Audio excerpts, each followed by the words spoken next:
Se os frutos produzidos pela terra ainda não são tão doces e polpudos quanto as peras da tua ilusão, amarra o teu arado a uma estrela e os tempos darão safras e safras de sonhos, quilos e quilos de amor. Noutros planetas risonhos, outras espécies de dor. Oh, oh, oh, oh, oh, oh, oh, oh, oh, oh. Se os frutos, os campos cultivados nesse mundo são duros demais e os solos assolados pela guerra não produzem a paz, amarra o teu arado a uma estrela e aí tu serás o lavrador louco dos astros, o camponês solto nos céus. E quanto mais longe da terra, quanto mais longe de Deus. Oh, oh, oh, oh, oh, oh.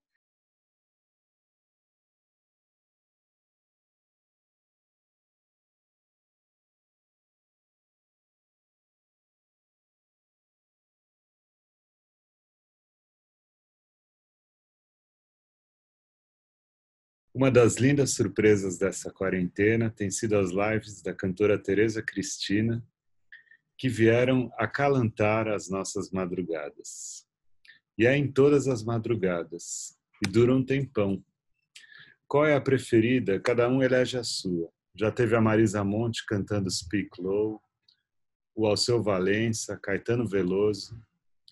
O mais bacana é que a Tereza Cristina conseguiu trazer o espírito da roda de samba e da cultura de raiz, e o que o Brasil tem de mais diverso e apreciado em termos de identidade, usando simplesmente uma câmera e sua voz, pois nem acompanhamento instrumental rola na maioria das vezes. E o público tem respondido massivamente. Ela tinha 80 mil seguidores no Instagram antes da pandemia, e agora são mais de 300 mil. E os comentários e as paqueras não param de chegar, no que já ficou conhecido como Cris Tinder. Obrigado, Tereza, por fazer deste tempo difícil um pouco menos difícil. Eu pensei primeiro em te fazer uma pergunta assim, uma pergunta de catedrático. Que lições o samba te trouxe nesse tempo de pandemia e de pandemônio? O samba, ele sempre colocou a gente num lugar de comunhão e de uma noção de coletividade muito bonita.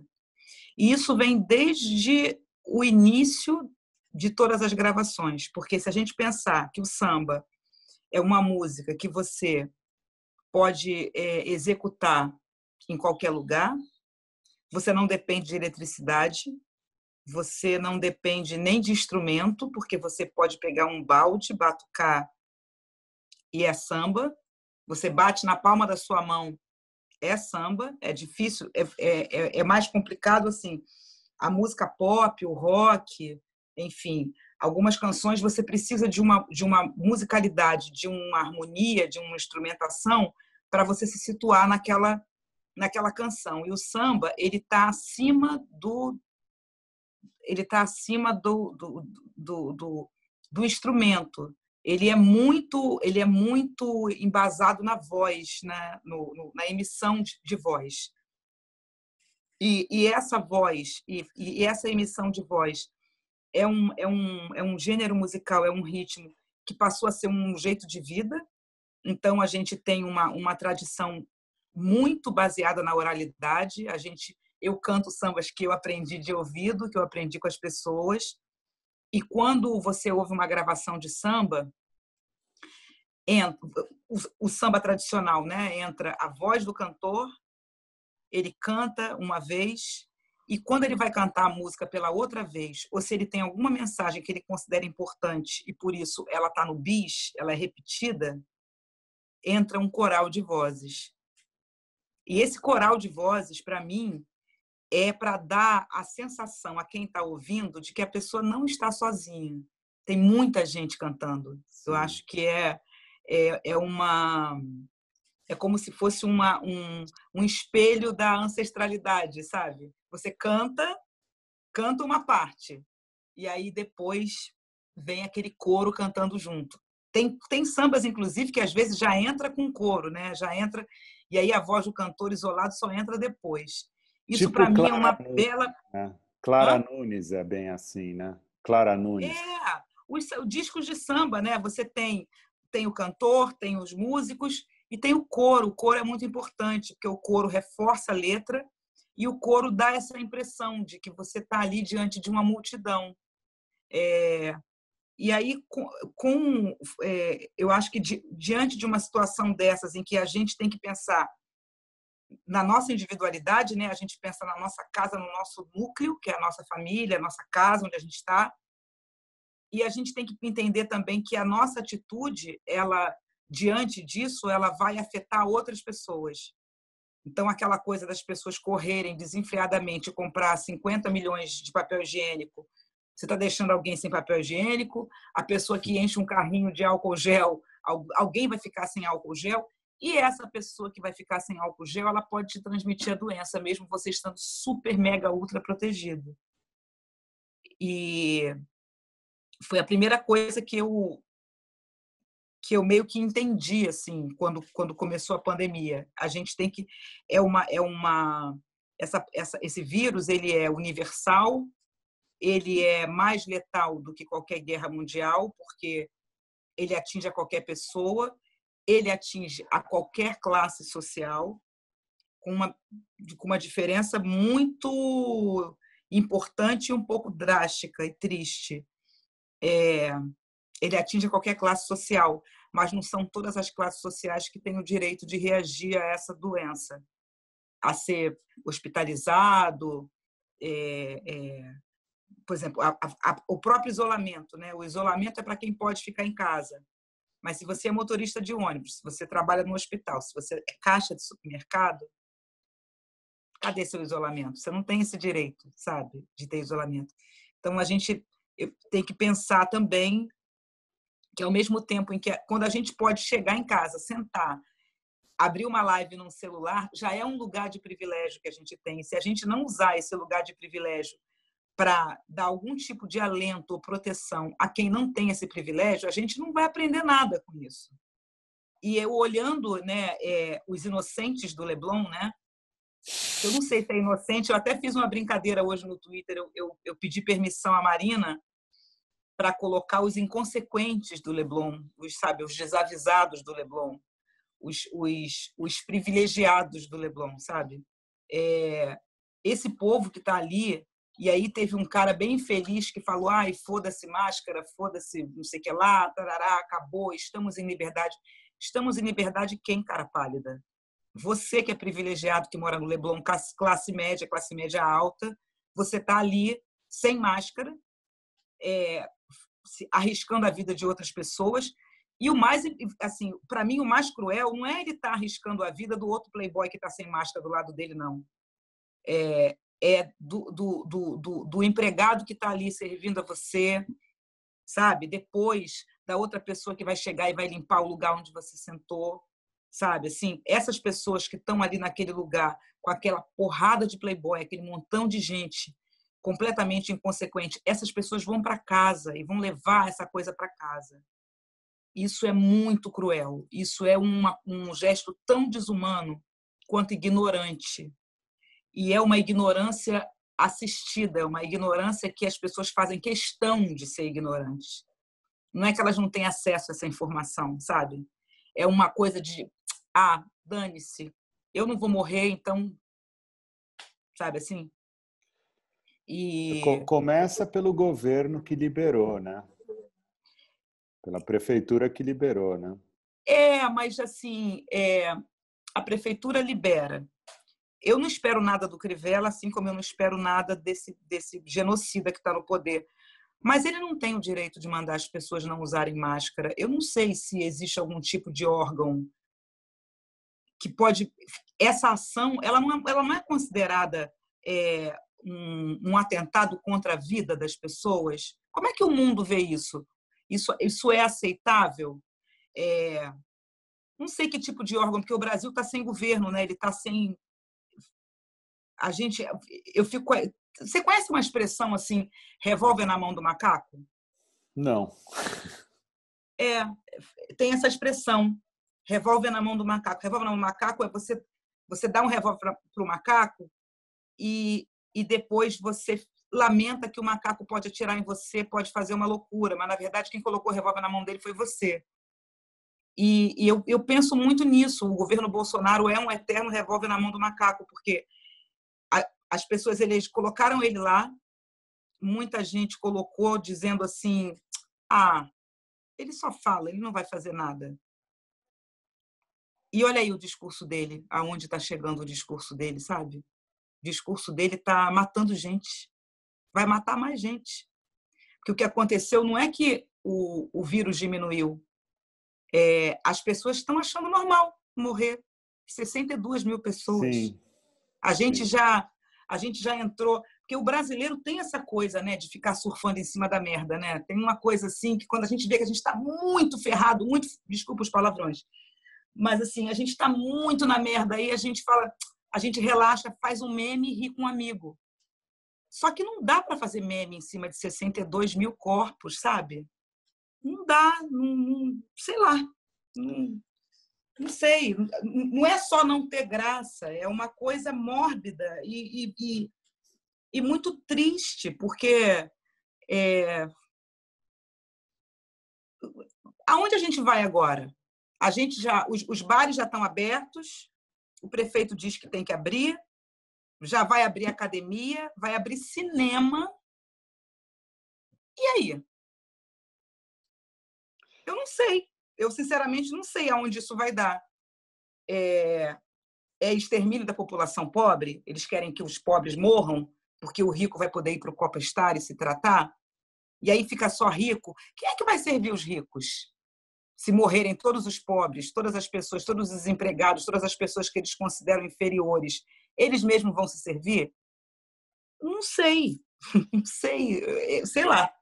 É muito confuso para mim, sabe? Eu não consigo enxergar assim, visualizar daqui a uma semana, daqui a um mês, não consigo ter plano de nada, de nada. Eu só fico cada vez mais apreensiva pelo meu elo de vida, sabe? Pela minha família, pelos meus parentes, pelos meus amigos, assim, pelas pessoas que eu conheço que não têm privilégio e que vão ter que ir ao mercado, vão ter que sair para comprar comida. Sinceramente, é uma coisa, essa coisa, porque foi um combo, né? Foi a reabertura dos bares com esse cara falar que não abolir o uso de máscaras. Eu, sinceramente, eu gostaria muito que a gente tivesse um Supremo Tribunal Federal desacovardado, né? Porque o Lula foi muito criticado quando ele, sei lá quando, não sei sim, quando o Moro soltou aquele áudio que ele falou para a Dilma assim, o STF é covardado, e aquilo ali mexeu nos brios, né, desse povo de toga. Eles ficaram muito irritados de chamarem eles de covarde. Que nome que dá para uma instituição que deveria colocar a ordem e fala assim, caramba, vamos lançar uma nota de repúdio, vamos... Não sei, eu não sei, eu queria que vocês me... Tem alguma palavra que não seja covardia? Não sei, não Não, consigo. eles estão saindo de férias agora, né? Não sei se você está sabendo. Eles vão sair de férias. Te juro, um mês de recesso. Eles vão para onde? Para Disney? Não, para Portugal, provavelmente. A gente está fudido mesmo. Puta que pariu. Eles vão sair de férias. Vão sair agora, hoje é dia, acho que eles saíram ontem, dia 2, é recesso. É recesso, eles chamam. Ô, Eles Tereza, devem estar muito cansados, trabalhando muito, né? Reconheço. Eu nunca imaginei que eu estaria aqui com você em uma transmissão por Zoom E você sabe que teve um momento que eu falei que eu pensei que algum tipo de homenagem ao Aldir Blanc a gente deveria prestar. E ele foi vítima da Covid-19 também, né? Que Sim. loucura, não? Que puta loucura. Ó, é uma loucura, mas conhecendo o Aldir, o pouco que eu conheci, eu acho até que ele deve ter ajudado nisso, sabe? Acho que para o histórico do Aldir, ser homenageado por um governo de assassinos, Melhor não. melhor não, Melhor melhor não. não, melhor não. Você lembra quando ele se recusou a assinar o cheque do Chico Buarque, que o Chico falou assim: ah, que bom, ganhei outro prêmio. O Chico mandou essa, meu Deus, eu ganhei outro prêmio. Como é São que dois é essa prêmios, né? história do cheque do O Chico? Chico, o Chico ganhou o prêmio Camões de Literatura, Ah, sim. que é um prêmio Tô muito ligado. importante. Tô ligado, sim. Ah, enfim, e ele se recusou a assinar o cheque, que, Ah, né, sim, tem eu todo o lembro. valor do Claro, agora eu prêmio e lembro. tem um Sim, cheque, sim, tem um sim. prêmio em dinheiro. Sim, sim, sim. E ele se recusou a assinar o cheque. Aham. E aí o Chico falou: nossa, ganhei outro prêmio. Sim, Imagina sim, você sim, receber um sim. cheque com a assinatura de Jair Bolsonaro, pelo Sim, amor de Deus. sim. É. Realmente. Não, não, não. Aqui não, Chechel, não. Ô, Tereza, você sabe que eu entrevistei esses tempos, eu tive umas 3 conversas com um psicanalista que ele se chama Christian Dunker. Eu não sei se você já ouviu falar nele, mas ele é um cara interessante da USP e ele articula um pensamento. Eu estou sempre conversando com ele, sabe, assim, sobre algumas coisas que vão acontecendo. E eu perguntei para ele como é que era fazer psicanálise, sessão de análise por Zoom. E aí ele falou que era igual a fazer sexo com camisinha.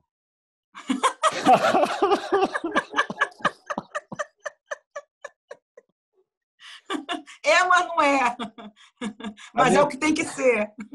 exatamente. A minha pergunta é se cantar samba também é essa sensação, cantar samba numa tela. Eu acho que é um pouquinho melhor. É um pouquinho melhor. Por quê? Porque, porque tem uma coisa assim, o samba, ele, como ele tem essa força ancestral, ele traz uma mensagem que a gente não vê. Existe a letra e existe a melodia que a gente conhece, que a gente ouve. Só que quando a gente canta, quando você joga essa palavra para o ar, você chama o seu povo para perto de você. E o seu povo é o seu povo. Se você for cantar um samba, escolhe um samba do Paulo César Pinheiro, você canta esse Uhum. samba, o seu povo vai te rodear, porque você está espalhando música no ar. Então, é um gesto que, por mais que você não tenha ninguém ao seu lado, você está se rodeando de beleza, assim. E aí é um gesto que é quase que uma autocura, sabe? Sim, Talvez, assim, quem esteja ouvindo pode não saber cantar aquela canção do jeito que eu estou cantando, mas ela tá entrando em contato com uma história que já aconteceu. O samba é uma história que já aconteceu. Antes dele ir para o papel, alguém esse gesto de compor, da gente, mesmo que seja uma coisa não da né, nenhum compositor assim gosta quando a gente fala assim, nenhum criador, né? É tudo inspiração. É inspiração também, mas também é pensamento, também é cabeça. Mas quando ele nasce, quando você faz uma música, ela já aconteceu em algum lugar para ela existir, para você cantar. Então, assim, você está repetindo uma história de vitória. A música nasceu. Quantas canções maravilhosas não devem ter na cabeça desses caras incríveis e eles, por serem críticos demais, eles não querem ainda, né, terminar e dizer essa música está pronta, sabe? Então eu acho que quando a canção nasceu, quando ela já está ali, você está cantando, a gente já está repetindo uma história que deu certo, assim. Então tem um astral ali, tem não existe uma frustração, sabe? Como eu sinto às vezes em muitas pessoas com essa história, principalmente nos homens, né? Com essa história da camisinha, assim, reclamam muito mais do que as mulheres, assim. Não que as mulheres também não reclamem, mas é a tal falta do contato de pele, né? Que a gente sente tanta falta. Isso sim, mas o samba, eu acho que ele traz uma sensação mesmo que seja um samba de tristeza, tem um pedacinho, tem um pouquinho de vitória ali, sabe, de coisa que vingou, que aconteceu, assim. Não, e tem uma coisa de pertencimento também, né? É quase Sim, como um culto, né? Tem alguma sim. coisa de ser quase como um culto e da gente todo mundo cantar junto e vibrar junto com aquilo tudo, né? Eu acho que isso que me surpreendeu um pouco nas tuas lives, né? A gente percebe que o samba transcende a tecnologia da tela, né? E olha, Isso é uma descoberta, né? sim, é um gênero musical que é tão curioso assim, né? Nós temos um país que foi construído através da mão de obra escrava e cidades aqui do Sudeste que foram feitas por mãos nordestinas, prédios, casas, ruas, e, e essas pessoas que estão construindo essas coisas, elas não têm acesso ao que elas fizeram. Elas estão construindo coisas para outras pessoas. Tipo aquela música do Zé Ramalho. Tá vendo aquele edifício, moço? Aham. Sabe essa música? Sim. Existe um pouco disso, assim, da, eu acho que por isso que a música traz esse regozijo, sabe? Porque eu acho que esse pertencimento ele acaba indo para quem está executando e às vezes para quem está ouvindo também. A gente sente que a gente faz parte disso, de alguma forma. Sim, é tipo um pertencimento mesmo, né? É. E, e, e ao mesmo tempo em que porque o samba ele ultrapassou, né? Ele não, ele além de, ele é gênero, ele é ritmo, mas ele também virou ele virou um modo de vida, uma maneira, né? É um jeito de lidar com o outro diferente, uma maneira de lidar com os fãs diferente, a maneira como os sambistas lidam com os fãs. Você já percebeu isso? É, a maneira com que eles encaram a exposição. Fico vendo esse povo da velha guarda, sabe? Assim, então são pessoas assim que elas entenderam que assim que tudo o mundo é gigante, né? Tudo é muito gigante assim. Mas se a gente não tiver as nossas pequenas alegrias, a gente não consegue ser feliz por completo, sabe? Assim, pequenas alegrias, uma boa comida, um bom amigo, sabe? Não sei, um cantinho da sua casa onde você pode ficar tranquilo, você assistir um bom filme, você às vezes vê alguma coisa maravilhosa e boa e você só realmente fica feliz quando você fala disso com alguém, sabe? Assim, tem umas coisas na vida que são muito simples assim, e eu percebo que esse povo da velha guarda, essa galera mais antiga do samba, eles passam isso para a gente, assim, sabe, nos versos, no jeito de viver, sabe? Só que isso às vezes é confundido, né? Assim, quando o sambista fala que ele tem que ser humilde e que ele não precisa de muita coisa para ser feliz, é muito bonito ele falar isso. Mas aí o contratante ele interpreta que já que aquela pessoa se contenta com muito pouca coisa, vamos diminuir o cachê dela, porque ela não liga para dinheiro mesmo, entendeu? Então vamos dar um cachê maior para quem acha que dinheiro é incrível, sabe assim?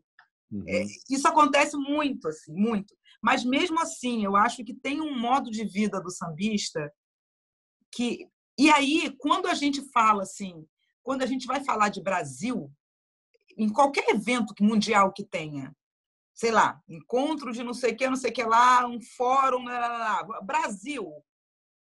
Se não tiver um pandeiro tocando, se não tiver um samba tocando, você não está falando de Brasil, ninguém vai saber. É uma identificação muito forte que o samba tem com a história do país, sabe? E eu percebo, às vezes, que muita gente tem vergonha disso. Mas, Muita peraí, gente não... você acha que essa identificação do Brasil com o samba é uma coisa de hoje ou é uma coisa de... Você acha que é uma coisa que se projeta para frente ou vem de trás? É uma dúvida minha. Não, isso vem de trás. Não, isso vem de trás, mas você acha que continua e se projeta para frente o samba, como Eu enquanto acho que imagem do Brasil? continua. Eu acho que continua porque é um ritmo que é executado no país inteiro e ele já não tem mais o seu sotaque puro, a não ser que você pegue o samba de roda da Bahia, e mesmo o samba de roda da Bahia já foi profanado, entre aspas, quando surgiu ali El Chan, esses grupos, sabe? De Sim. samba reggae que pegaram a batida do samba de roda e fizeram outra coisa. Mas, assim, se faz samba no Brasil inteiro. Não, mas é que E eu sempre cada achei... lugar com o seu sotaque, entendeu? Então, Não, assim, o samba de Pernambuco vai ter o seu sotaque, vai ter o seu jeito de tocar. O samba do Maranhão tem o seu sotaque. O mas samba lá... o samba ele era mais predominante nas comunidades há algumas décadas atrás do que hoje em dia, né? Ou não? O funk não entrou com tudo, por exemplo? O funk não é mais predominante hoje numa comunidade do que o samba? Eu Você sempre diz tive essa impressão, assim, de que o funk estava ocupando o lugar do samba, sabe? Não, eu acho que o funk chegou com muita força nas comunidades, nas favelas, por ser música de preto, né? Então, é, e ele tem uma força muito grande pela própria sonoridade, Uhum, né? Também pode ser feito com muito pouca tecnologia e com pouco dinheiro. uhum. E eles também têm uma coisa de ter uma linguagem própria deles e, e não quer que ninguém se meta naquilo também, porque aquela base ali é para falar o que eles querem mesmo. E, e nas comunidades, antes a gente falava, né, com um pouco de nostalgia, assim, o Morro da Mangueira, né, o Morro do Salgueiro e tal. O funk tomou conta. Mas o que eu quero dizer é que assim, o samba pode ter perdido esses lugares nas comunidades de aglomeração de gente, né? Existem muito mais nas comunidades, muito mais baile funks do que pagodes, por Uhum. exemplo. Mas, em compensação também, o samba ele foi descendo do morro e ele foi ganhando lugares que a Verdade. gente, há um tempo atrás, a gente não imaginava que o samba pudesse entrar. E aí a gente tem artistas como, por exemplo, o Zeca Pagodinho, que para mim, o Zeca, ele é eu gosto de chamar ele de anjo travesso, né? Porque de anjo mesmo ele não tem muita coisa não. Mas o Zeca, ele do jeito dele, ele criou um link entre a comunidade, a favela e a cobertura. Ele é a cara do samba do Rio, porque ele tá em todos os lugares. Mesmo nos lugares, você vai pegar um cara funkeiro que goste, né, que viva ali no funk, ou o cara que mora numa cobertura na Barra da Tijuca, esses dois caras ouvem Zeca Pagodinho. Você acha Se que... não ouvem Zeca Pagodinho com muita frequência, eles sabem quem é e se encontrarem com o Zeca na rua, os dois vão pedir autógrafo. Não, o Zeca Pagodinho, ele é o ponto de encontro mesmo. Ele é o ponto de encontro. O filósofo do Xerém, né? É, é. Mas E, o... Desculpa, eu te interrompi. não, pode falar. Não, eu ia te perguntar se essa questão do... o samba seria... como é que a questão do preconceito... como é que... Onde que ela tem algum ponto de contato com... O samba transcende o preconceito? É uma pergunta. Será que É, é no samba que a gente se encontra, que a diversidade brasileira se expressa de verdade? Ou existe preconceito? bom, o samba é um ambiente predominantemente machista, de base. O samba foi trazido para o Rio de Janeiro pelas mãos de uma mulher, de uma senhora baiana, de Santa Maria da Purificação. Ela conseguiu reunir em torno dela muita gente talentosa, que a gente tem. E aí, quando ela joga a luz nessas pessoas, quando essas pessoas se encontram no terreiro dela, essas pessoas começaram a se projetar no imaginário, né, social e às vezes até político, mas a própria figura dela foi sendo apagada. Então hoje a gente não tem uma imagem assim, fotos, áudios de Tia Seata. A gente não tem, por exemplo, a Tia Seata dizem que ela improvisava, que ela tocava pandeiro, que ela tocava prato. Mas a gente tem a imagem do João da Baiana tocando pandeiro, tocando prato. A Uhum. gente tem a imagem do Pixinguinha na cadeira de balanço. Então, a pessoa quem registrou esses homens incríveis do início do samba não se preocupou em registrar imagens que a gente pudesse, que eu possa mostrar, inclusive, para minha filha, a Tia Seata. Figura importantíssima. Sem ela, não teria samba no Rio de Janeiro. E do Rio de Janeiro não iria para o Brasil todo. O Rio pulverizou o samba, mas ela veio trazer o samba da Bahia para cá.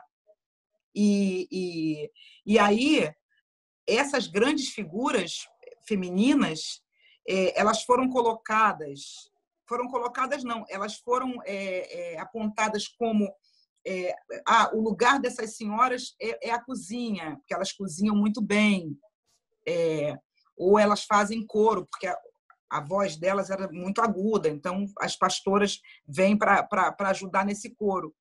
Mas será que nenhuma dessas senhoras fez algum samba? Ou tinha verve de compositora, sabe? Assim, essa história foi sendo apagada durante anos, apagada. E quando eu digo que o samba é machista, é porque o machismo do samba não é ocultado. Ele não é colocado, tanto que ele está nas letras e, às vezes, em algumas atitudes, mas ele não é colocado para debaixo do tapete como o racismo é no Brasil, por exemplo.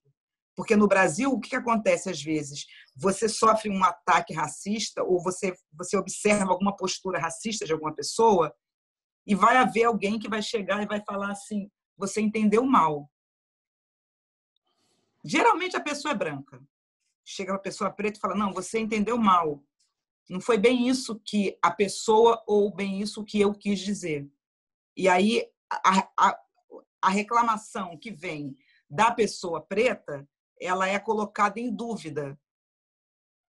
Você interpretou mal, você não é. E aí você acaba tendo que reclamar ou questionar uma coisa que a pessoa está gritando na sua cara que não existe.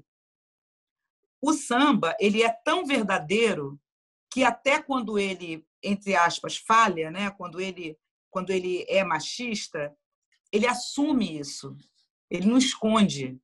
Eu acho que nesse ponto o samba é muito mais transparente do que muitos setores da sociedade, sabe? Ele não está preocupado em esconder isso.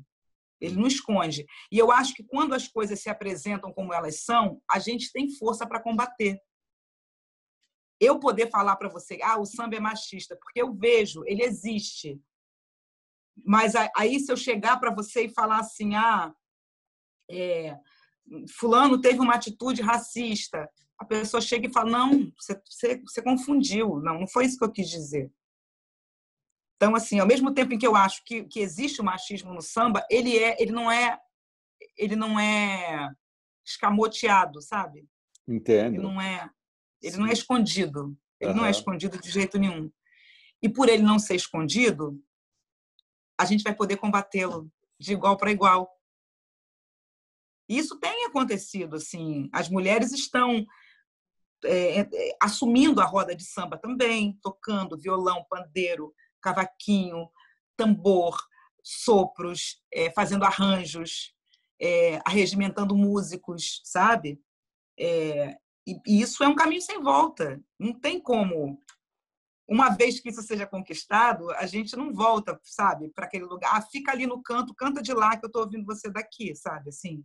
Agora, por exemplo, é possível uma pessoa que é racista gostar de samba, né? É curioso isso, né?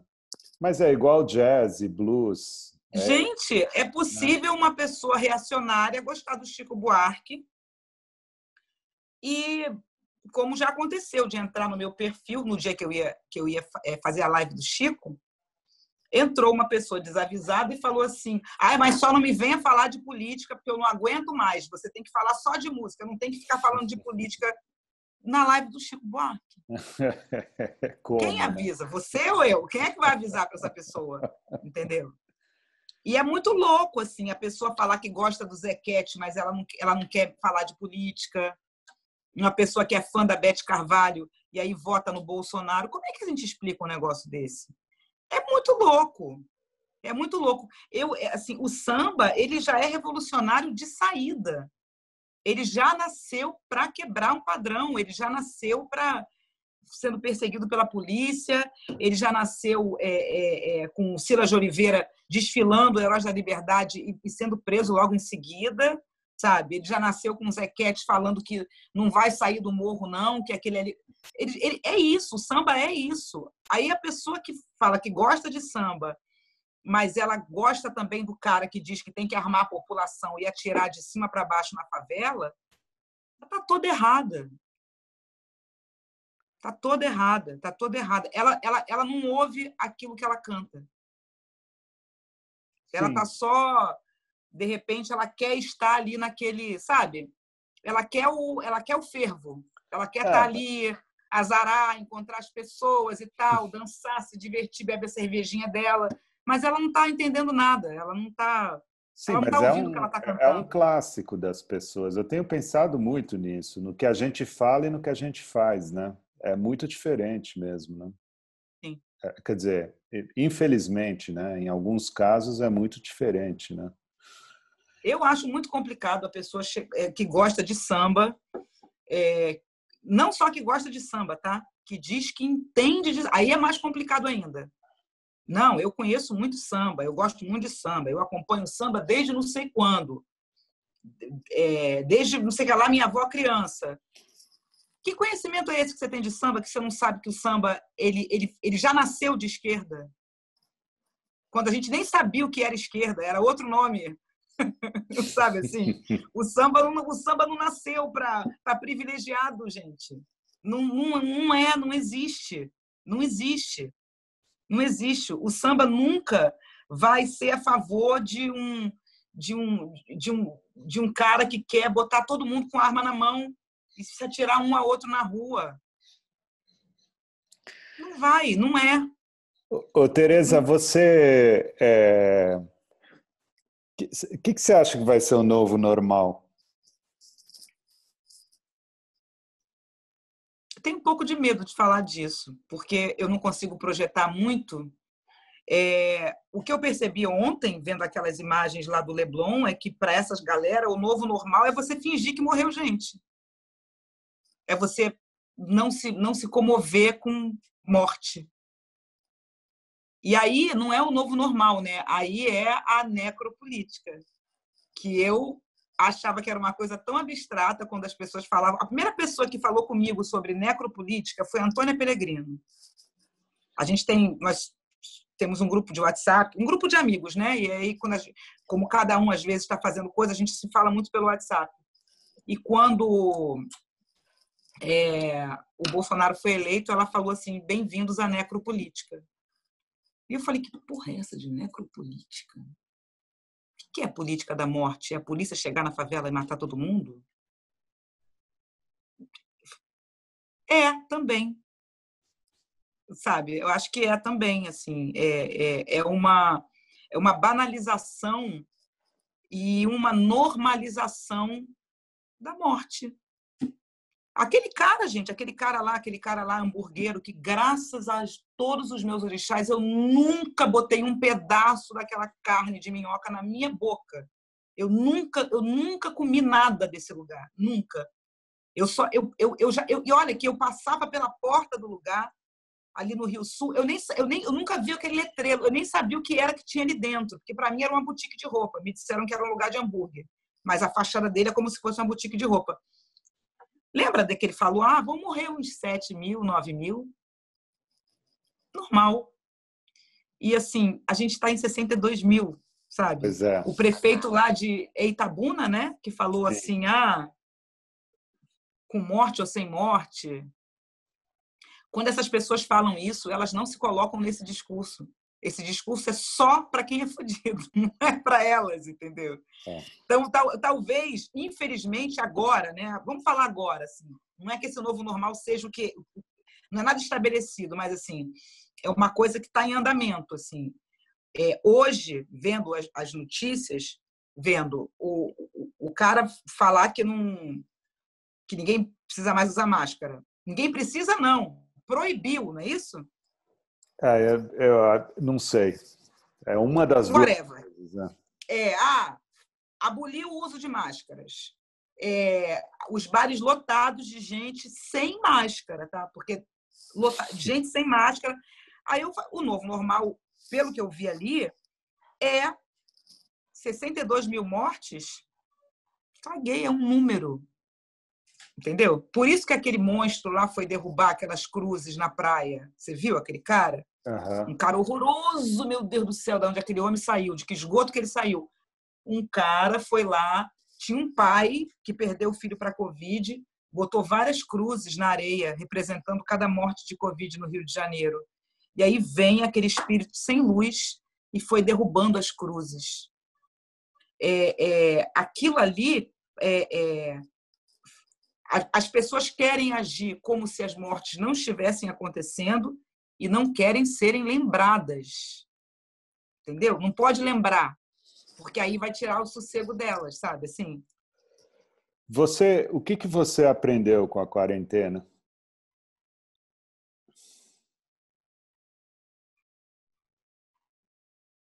Várias coisas. Eu aprendi que eu tenho muito medo de morrer. Eu aprendi que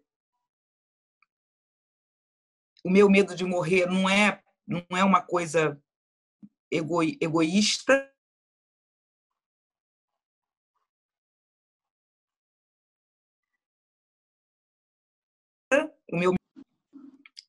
Eu sou provedora, né? Eu tenho a minha família para dar conta. Então, eu simplesmente não posso morrer. Porque tem minha mãe, tem minha filha. Então, isso é uma coisa que eu entendi. A princípio, eu não posso morrer. A outra coisa, tenho medo de morrer. A outra coisa que eu aprendi é que se a gente não aprender, se a gente não tirar nenhum ensinamento do que está acontecendo no mundo, se os países, né? Vou até tirar o Brasil dessa, porque, cara, na boa, do jeito que está, vamos tirar o Brasil, mas eu fico olhando para o mundo, assim. Se as pessoas não aprenderem que tudo é um elo, que tudo está interligado, vai acontecer de novo outra coisa, outra catástrofe, e talvez pior, porque as coisas vão né? É uma progressão isso, assim. Então, esse cuidado que a gente tem que ter, ele é um cuidado que ele existiu para pessoas privilegiadas. A gente nunca se preocupou que existiam pessoas que não tinham água, pessoas que não têm eletricidade, pessoas que vivem no meio do lixo, assim. E aí, quando chega a pandemia, que vai, na época, né, aquele passado recente, do ministro da Saúde falar: lave sua mão, use álcool gel. Como é que a pessoa vai lavar a mão se a pessoa não tem nem água? Então, assim, o tal do saneamento básico, a condição mínima de vida, ela tem que acontecer. E a pandemia foi uma coisa que me chamou a atenção, assim, porque também era uma situação de vida que, como eu não vivia assim, como não era uma realidade minha, não é que eu achasse que não acontecia. Para mim, acontecia muito longe. Era uma coisa muito, muito distante de mim. E não é. E não é. Eu passei a me preocupar mais com os outros. Uma coisa que eu percebi, que eu aprendi na pandemia, a pessoa que realmente está passando por dificuldade, a gente tem que observar mais os gestos do que o que ela fala. Tem muita gente sem dinheiro para comprar comida, sem ânimo para fazer qualquer tipo de coisa, e ela não está reclamando, ela não está falando. O silêncio dela fala muito mais do que ela chegar, pegar sabe assim, gritar por socorro. A maioria das pessoas, quando elas estão no extremo total, elas não gritam por socorro. Elas simplesmente se recolhem dentro delas. As lives te salvaram? Sim, sim. Salvaram. Porque eu há 3 anos eu perdi meu pai e foi um baque muito grande para mim. Meu pai, sei lá, eu não imaginava perder meu pai assim. Para mim, eu não sei, eu nunca tinha convivido com a morte assim tão próxima de mim. Claro, de parentes e tal, mas não imaginava que eu fosse perder meu pai. Então, quando ele faleceu, eu fiquei com um princípio de depressão e amigos me recomendaram remédio. E aí, o que acontecia? Eu estava em casa, perdi meu pai. Aí eu estava em casa, do nada, meu coração acelerava. E me vinha aquela coisa que parece aquele sentido aranha do Homem-Aranha, sabe? Tipo, caralho, alguma merda vai acontecer. Alguma notícia ruim vai chegar. E o que é, sabe assim? Começava a me dar aquela agonia. E aí eu conversei, né, com uma terapeuta e ela me receitou Rivotril. Aí eu tomei Rivotril algumas vezes. E fiquei meio... não gostei, mas pelo menos o meu coração acalmava e tal. E aí, quando começou a pandemia, que eu fiquei projetando assim, meu Deus, a gente está na pandemia e a gente não está... Não é uma pandemia qualquer do Brasil, né? O Brasil é Covid-19, covarde 17. Esse cara é louco, ele quer que todo mundo morra, ele não está nem aí, ele está assoando o nariz na mão, passando em pessoas idosas, ele está indo na padaria sem máscara, ele está dizendo que é uma gripe, ele não está nem aí para as mortes, ele está se cercando de gente horrorosa, aquele ministério do capeta que ele fez. E o que vai acontecer no Brasil, o que vai acontecer no subúrbio, que já é um lugar menos assistido. E aí eu não falei, bom, não estou dormindo, estou virando noite, e aí acordo no dia seguinte, antes eu virava noite com 17, 18 anos, nossa senhora, uhul, virei noite, que maneiro, vambora. Eu tô ligado. Agora eu viro noite. Morri, se eu viro noite, eu não acordo, eu fico zumbi. E eu tenho que dar atenção para minha filha, porque ainda tinha essa coisa da educação à distância, que é um erro. É um erro. Educação à distância não é educação, dá outro nome. Minha filha não está estudando. Ela está ali tentando. E aí ela começou a se angustiar porque ela não estava conseguindo acompanhar as aulas. e minha mãe sentada na frente do Jornal Nacional todo dia, vendo aquele número de mortes crescendo, e o olhar dela só fechando, fechando, fechando. E aí começou de novo a taquicardia, e eu falei, cara, vai acontecer uma merda, o que que é? Eu falei, eu preciso... Vou tomar remédio? Não. Porque se eu tomo remédio no início da pandemia, eu ia me viciar num grau, e como é que eu ia reagir? Sabe, assim, se Deus me livre, acontece alguma coisa na minha família, como é que eu tenho que ser essa pessoa que faz as coisas? E aí? Como é que eu vou no mercado fazer compras com o Rivotril na cabeça? Não vai dar certo. Bom, o que que eu gosto? Eu gosto de música, eu gosto de pesquisar samba. E comecei a pesquisar samba de terreiro, e ao mesmo tempo chamei minha mãe e falei, mãe, vamos fazer umas lives? Eu estou vendo um povo Eu fazendo live. escutei, bem legais as de você. Vamos fazer todo domingo, porque eu pensei assim, vamos fazer para essa galera idosa que está em casa, né? Que está que nem minha mãe, querendo sair, querendo sair, querendo sair. Vamos fazer umas... Aí a senhora passa a semana inteira pesquisando aquelas músicas todas que ela gosta, e aí no domingo a senhora canta, e aí junto com a live dela de domingo, eu botei o nome de Jovens Lives de Domingo, uma alusão, porque ela adora Jovem Guarda e tal, e eu comecei a pesquisar samba de terreiro. Aí fui samba de terreiro da Portela, Salgueiro, Mangueira, Império Serrano. E aí vi que a pesquisa que eu fiz não coube num vídeo só. O vídeo tinha que ter meia hora. Eu fiz 4 vídeos. E aí foi aumentando o número de mortes. E aí começou aquela história de OMS alertando as coisas, e aí esse povo todo louco, né? Esses zumbis, porque eu não sei, sinceramente, não sei qual foi essa eu não sei. Esse povo todo louco defendendo esse homem horroroso. E aí eu falei, eu vou ter que sair aqui, eu não posso ficar todo dia falando qual foi a merda que o Bolsonaro fez hoje. Não está me fazendo bem. Não tá. Se fosse só para acompanhar assim, os filhos dele serem presos, seria incrível. Era tipo uma novela policial, eu ia adorar. Meu Deus, quem é que vai ser preso hoje? É o 01, é o 02, é o 03? Vamos embora. E aí, apareceu a mulher do Queiroz, não sei o quê. Se fosse só isso, nossa, eu fazia um DVD e ficava vendo, mas não é. Não é.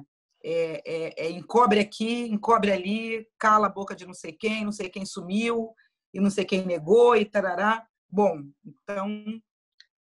Quando eu vi, eu estava fazendo live todo dia. Porque todo dia, assim, hoje aconteceu uma merda, hoje eu vou fazer live. Hoje não sei o que, eu vou fazer live. Quando eu vi, eu estava todo dia, e eu não entendi que era todo dia. Eu só entendi no dia, verdade, né? eu só entendi no dia que o meu pai de santo faleceu.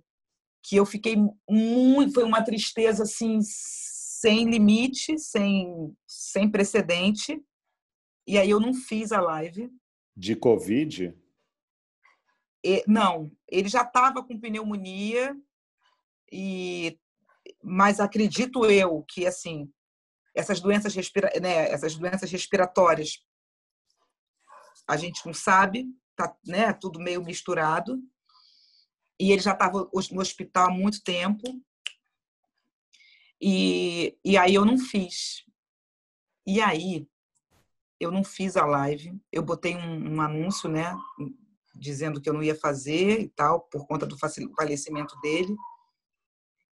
E aí foi a pior noite que eu passei. Pior noite por ter encarado a morte de uma pessoa que me fez muito bem durante muitos anos, não só a mim, mas a toda uma comunidade. E eu senti falta de, sabe, de dar 10 horas da noite, eu chegar ali e não ter a minha troca, sabe, assim. Aí realmente, aí no dia seguinte aí eu entendi, eu falei, caramba, é isso. É live diária mesmo. E fiz loucuras também, tá? Teve no dia do Djavan foram 5 horas de live. Sim, pois sem repetir uma música. Teve a live do dia de São Jorge, porque eu fiquei muito compadecida, assim, de nós cariocas, que a gente gosta de estar na rua, de fazer procissão, sabe, da alvorada e tal. Começou 15 para meia-noite, acabou 4h20. Tem essas loucuras, assim, mas aí depois eu mesma coloquei um padrão para mim. Falei, bom, eu vou começar 10. E aí o próprio Instagram também já podou a minha asinha, porque eu entendi o seguinte: 3 horas o Instagram se compromete à sua live, ninguém toca na sua live, ela tá, você salva, tá tudo certo. Depois de 3 horas, tudo pode acontecer. Entendi. Pode dar problema, pode não sei o quê. Então eu falei, bom, então esse limite também é bom para mim, porque Tá bom 3 horas. Né? Um show é 1 hora e meia, né? Pois é, então. E eu tô, sei lá, 26 de março, eu sou de humanas, eu não sei fazer conta, mas eu tô há bastante tempo fazendo um show por dia.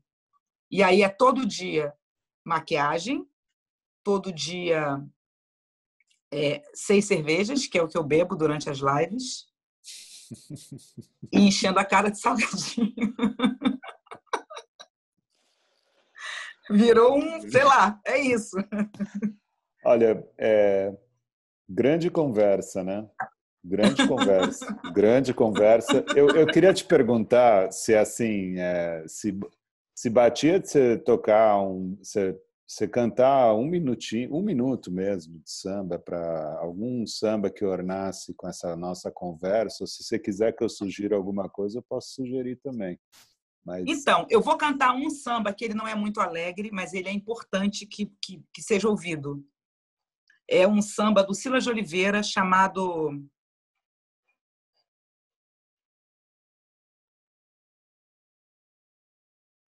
Meu Deus, olha o branco que dá na cabeça. Peraí que eu vou só lembrar. vai lá, na paz. É assim, ó. Lá, lá, ya, lá, ya. Lá, lá, ya, lá, ya. Lá, lá, ya, lá, ya. Às vezes penso que estou aqui na terra. Às vezes esqueço que estou aqui na terra. De tanto... Eu estou cantando no tom do Roberto Ribeiro, peraí.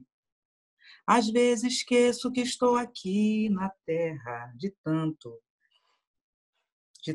pensar no céu, chegando mesmo a preferir a guerra. A paz é muito mais cruel, vejo a doçura amarga tanto quanto o fel. O pano hoje é inferior ao papel, o doutor passou a ser bedel. O doutor...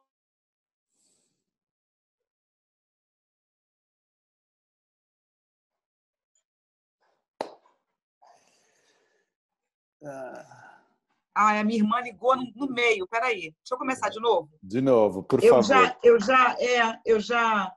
Peraí. Lá, lá, ya, lá, ya. Lá, lá, ya, lá, ya. Lá, lá, ya, lá, ya. Às vezes esqueço que estou aqui na terra, de tanto pensar no céu, chegando mesmo a preferir a guerra. A paz é muito mais cruel, vejo a doçura amarga tanto quanto o fel. O pano hoje é inferior ao papel, o doutor passou a ser bedel. O doutor passou a ser bedel. Senhor, olhai a calamidade que domina essa nossa humanidade. A desgraça hoje é felicidade. A mentira tem mais valor que a verdade. A mentira tem mais valor que a verdade. Lá, lá, ya, lá, ya. Lá, lá, ya, lá, ya. Lá, lá, ya, lá, ya. Essa música foi feita em 1940, eu não sei quando, há muito tempo atrás. Há muito tempo atrás. Poderia ter sido feita em 2020. Como ela Pelo Silas de chama? Oliveira. Como... Calamidade. Calamidade. Calamidade. Ela foi gravada pelo Roberto Ribeiro. Nossa. É linda, né? Dói tanto, mas é um verso que a gente precisa ouvir, entendeu? Às vezes esqueço que estou aqui na terra de tanto pensar no céu, chegando mesmo a preferir a guerra, porque a paz é muito mais cruel. É cruel demais essa paz, essa falsa paz que o Brasil está. A gente viu um negro ser assassinado de um jeito cruel daquele jeito, e um país inteiro fazer um levante, as pessoas vão para a rua, quebraram tudo, botaram fogo em tudo, derrubaram estátua. Aqui a gente teve um carro com 80 tiros, gente. 80 tiros numa família. Se essa família fosse branca e esse carro tivesse na Lagoa Rodrigo de Freitas, nem existia mais Rio de Janeiro. Sabe? A polícia tinha acabado. Não ia ter mais polícia. Ia estar todo mundo repensando o que é a polícia militar, o que é o exército, o que é a força, o que é a arma. Porra, uma família preta levou 80 tiros.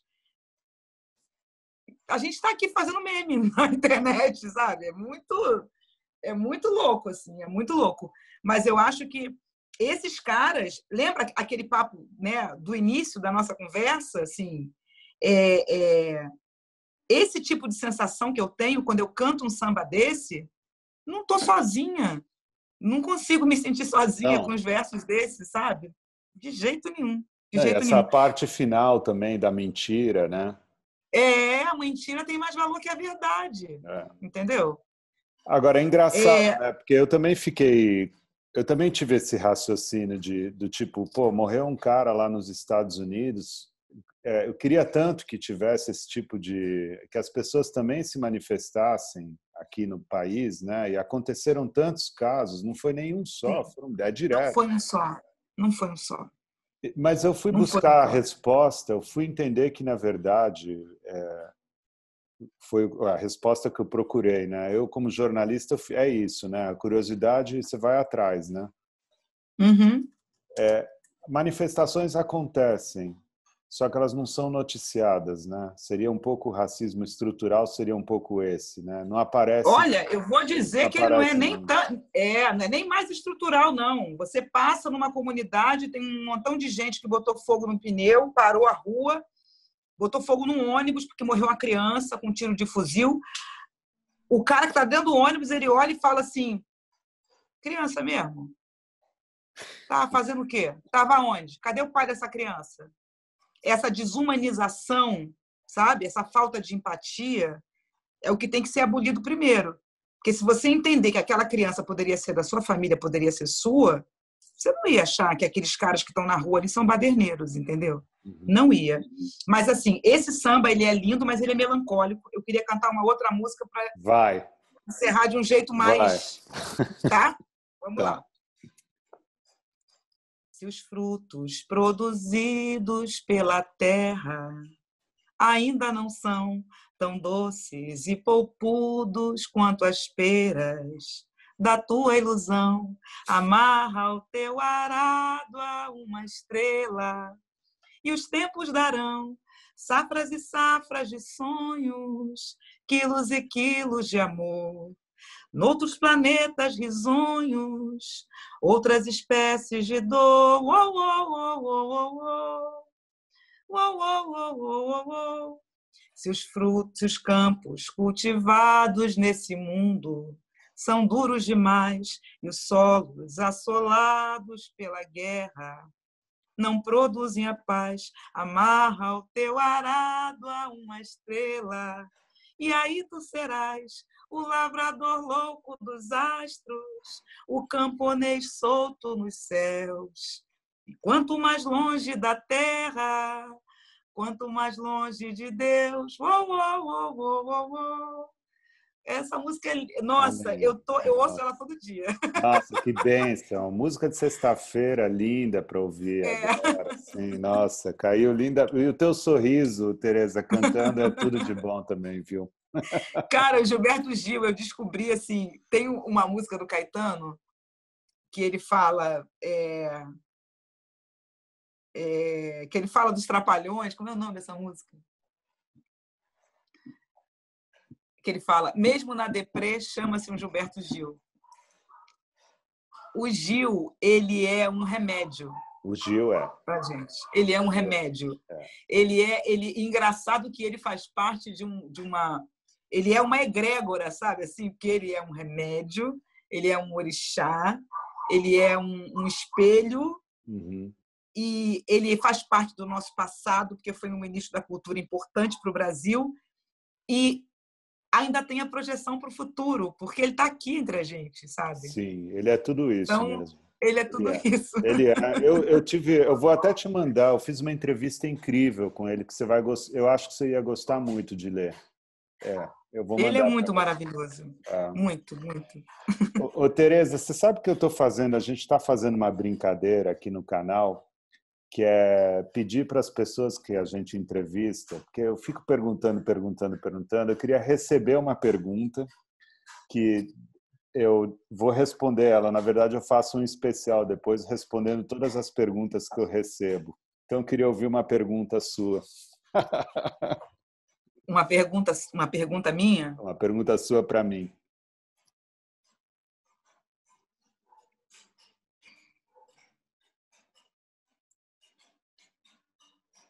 Você imagina que a gente vai acordar amanhã e o Bolsonaro caiu. Qual seria a manchete que você faria?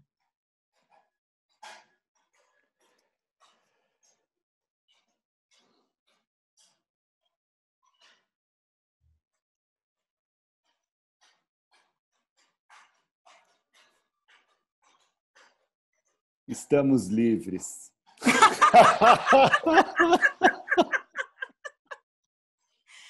Sabe o que eu ia fazer? Eu ia fazer assim, a cura chegou. A cura chegou. Então, estamos juntos. Ó. Podia ser, estamos livres, a cura chegou.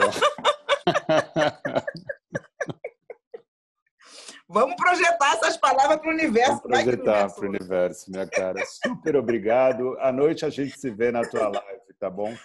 Tá bom, querido.